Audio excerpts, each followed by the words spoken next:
Good morning दोस्तों, बहुत बहुत स्वागत है आपका अपना YouTube channel Vande Mataram study point में। तो आज हम लोग रसायन शास्त्र के अंतर्गत एक नए चैप्टर का अध्ययन करने वाले हैं। उस चैप्टर का नाम है धातु और अधातु, जिसको हम मेटल और नॉन मेटल भी कहते हैं। सबसे पहली बात यह है कि आखिर यह चैप्टर जो है धातु और अधातु में ही वर्गीकृत क्यों किया गया है, इसको धातु और अधातु चैप्टर ही नाम क्यों दिया गया है। तो देखिए, आपको रीजन बताते हैं क्या कारण है।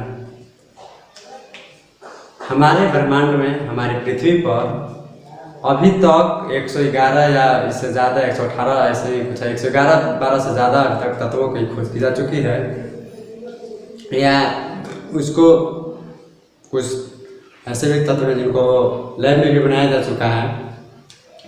तो बहुत सारे तत्व हैं।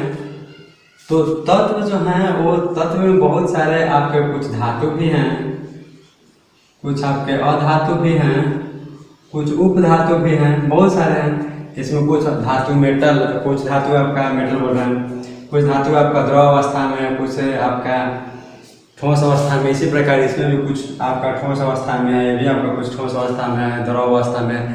मतलब उसके जो प्रकृति है वो आपको तीनों अवस्था में है, ठोस अवस्था में भी, द्रव अवस्था में भी और गैसीय अवस्था में भी। तो धातु और धातु चैप्टर इसका नाम इसलिए पड़ा है क्योंकि यह इसके अंतर्गत यानी धातु के जो गुण होते हैं, कुछ इसका स्पेशल गुण होते हैं, स्पेशल प्रॉपर्टी होती है जो बिल्कुल इस अधातु से क्या होती है, अलग होती है। यानी कहने का मतलब है कि धातु के कुछ विशिष्ट गुण और अधातु के कुछ विशिष्ट गुण आपस में वैरी करते हैं, यानी एक दूसरे के अलग होते हैं। और इन्हीं कारणों के कारण हम लोग इस चैप्टर का नाम अधातु और अधातु ही रखा गया है। अब देखिए, सभी को बारी बारी से डील किया जाएगा।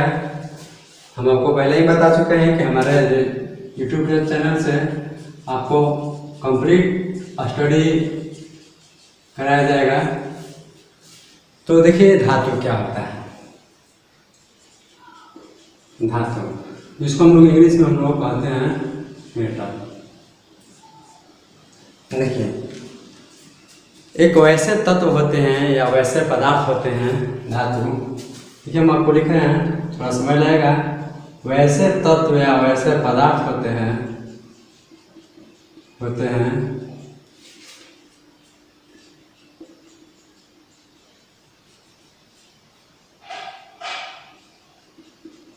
जो विद्युत एवं ऊष्मा का सुचालक होता है। सुचालक हो क्या कहलाता है, मेटल कहलाता है। यानी धातु जो होते हैं, धातु आपके तत्व हैं, पदार्थ हैं। यानी वैसे धातु उस पदार्थ को कहते हैं, उस तत्व को कहते हैं जिससे आपका विद्युत मतलब क्या, आपका इलेक्ट्रिसिटी और उसमें मतलब का हीट आपका क्या है, दोनों का सुचालक हो। यानी उससे इलेक्ट्रिसिटी और हीट दोनों क्या हो, पास हो जाए, उसी को हम क्या कहते हैं, धातु कहते हैं। एग्जाम्पल की बात हम करते हैं। बहुत सारे हमारे ब्रह्मांड में ऐसे धातु हैं जिनको हम ले सकते हैं। जैसे आपका एल्युमिनियम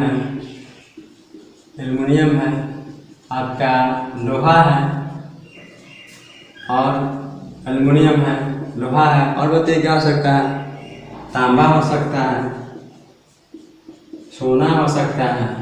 बहुत सारे आपके ऐसे तत्व हैं जो आपका विद्युत के सुचालक हैं, ऊष्मा के सुचालक हैं, और वो क्या है, एक तरह से धातु है। देखिए, तो धातु तो आपको समझ में आया होगा। अब देखिए, धातु के बाद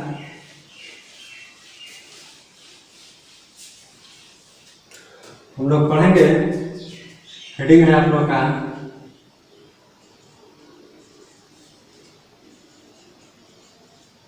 धातु के विशेष गुण। विशेष विशेष भौतिक गुण के बारे में हम पहले पढ़ेंगे। विशेष भौतिक गुण यानी कहने का मतलब है कि इसको हम इंग्लिश में कह सकते हैं फिजिकल प्रॉपर्टी ऑफ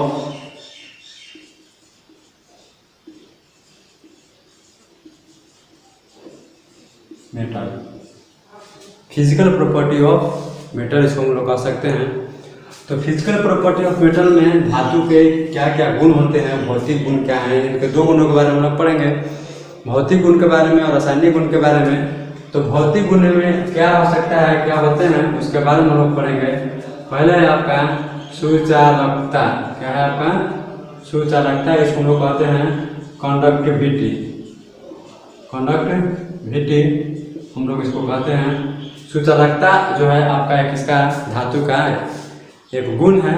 तो सुचालकता क्या होता है, मतलब एक ऐसे गुण है नहीं धातु के वैसे गुण, किसके धातु को वैसे गुण जिससे विद्युत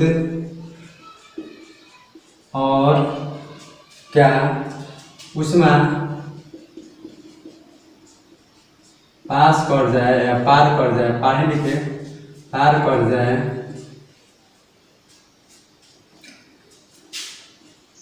वह पदार्थ सुचालक कहलाता है। और धातु के इस गुण को और इस गुण को हम लोग क्या कहते हैं, सुचालकता कहते हैं। क्या कहा जाता है, इसको सुचालकता कहा जाता है। यानी कहने का मतलब यह हुआ कि सुचालकता धातु का ही गुण है जिससे इलेक्ट्रिसिटी और विद्युत इलेक्ट्रिसिटी या विद्युत इसको हिंदी में कहते हैं, और नहीं तो इसके साथ साथ आपका हीट को क्या कर सकते अपने तरफ से पास कर दे, अपने तरफ से पास वो कर सके। और यह जो गुण होता है केवल सुचालक जो होता है सुचालकता का गुण, वो केवल आपके किसी में होते हैं, धातु में ही होते हैं। लेकिन आप एक नोट बना लें, एक अधातु भी है जो विद्युत का सुचालक होता है। सुचालकता आपके धातु के विशेष गुण है, लेकिन कोई ऐसे भी अधातु हैं जो विद्युत का क्या है आपका सुचालक है। और उसको हम लोग सुचालक कौन है आपको बताते हैं, ग्रेफाइट जो एक का है कार्बन का क्या है आपका अपरूप है, एलोट्रोप है, कार्बन का अपरूप है, और क्या है विद्युत का क्या है आपका सुचालक है। ओके,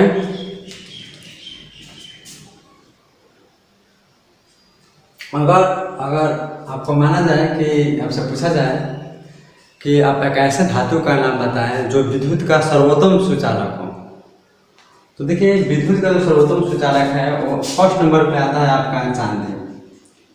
फर्स्ट नंबर पे आता है आपका चांदी, उसके बाद सोना, उसके बाद तांबा। यानी कहने का मतलब है कि चांदी जो होता है वो विद्युत का सर्वोत्तम सुचालक होता है। यानी देखिए किसी भी मेटल से अगर इलेक्ट्रिसिटी पास होती है, सर्वोत्तम सुचालक मतलब होता क्या है, किसी भी मेटल से अगर इलेक्ट्रिसिटी पास की जाती है तो उससे क्या होता है कि कुछ न कुछ आपका इलेक्ट्रिसिटी का मतलब थोड़ा सा भी भाग उसका उस मेटल को में लग जाता है, मतलब मेटल में कंजर्व हो जाते हैं। लेकिन 100% तो इलेक्ट्रिसिटी को फ्लोरेशन नहीं हो पाता है किसी भी मेटल से, लेकिन उस सभी में से जो सबसे कहा जाए सबसे अच्छा जो होता है वो आपका चांदी का होता है। अब एक बात है कि आखिर सुचालकता जो है यानी सुचालक जो एक गुण है वो केवल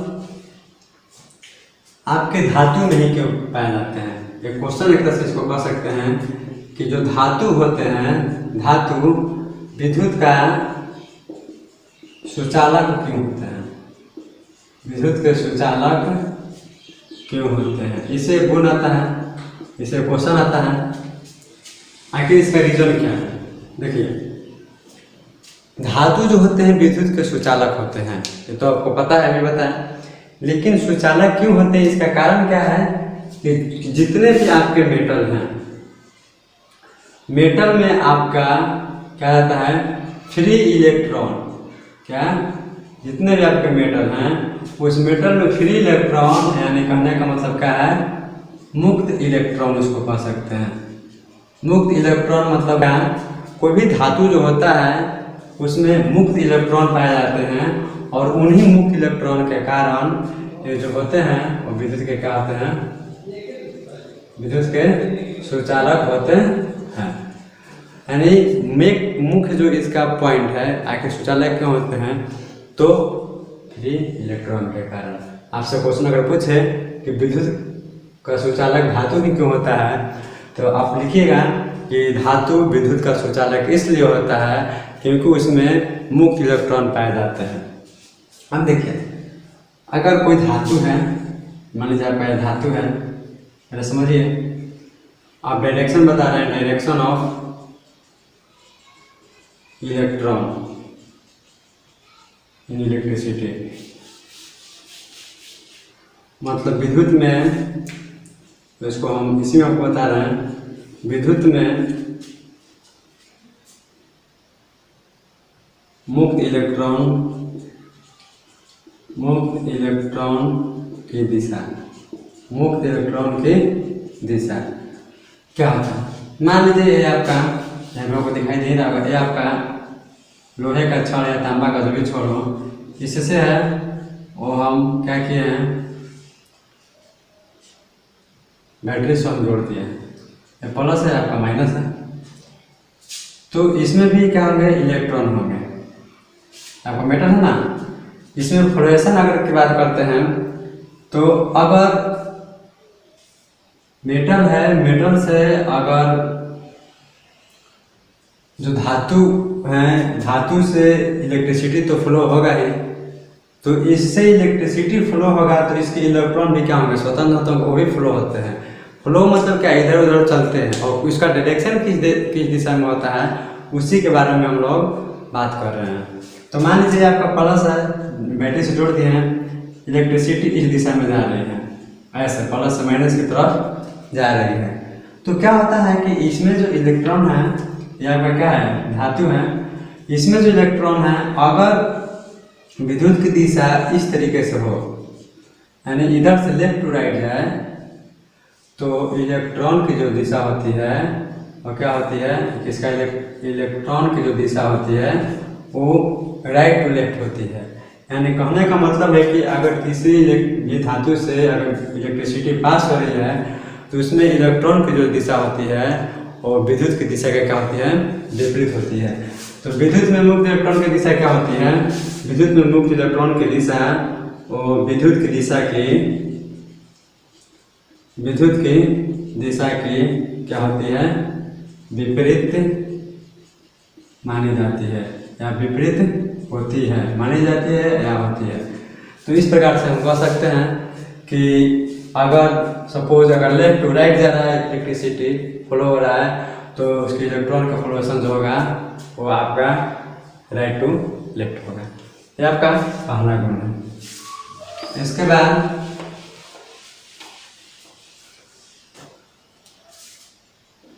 बाद आपका दूसरा गुण है, उसको हम लोग कहेंगे इलेक्ट्रॉनिक विन्यास। इलेक्ट्रॉनिक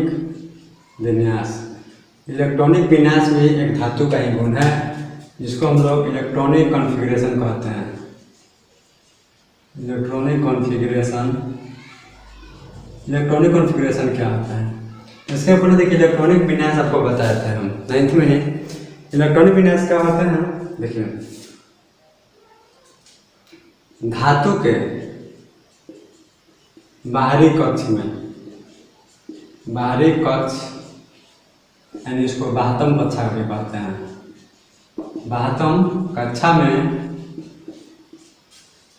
इलेक्ट्रॉनों की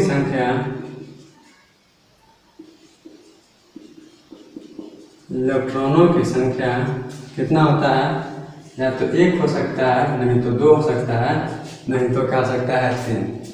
तो क्या होगा, धातु होगा। कहने का मतलब अगर कोई भी धातु हो, कोई भी आपका धातु है, वो धातु के बाहरी कक्ष में, बाहरी ऑर्बिट में, सबसे बाहरी ऑर्बिट में अगर इलेक्ट्रॉनों की संख्या अगर 1 हो जाए या 2 हो जाए या 3 हो जाए तो हम कहेंगे कि वो फिक्स है कि क्या आपका धातु है।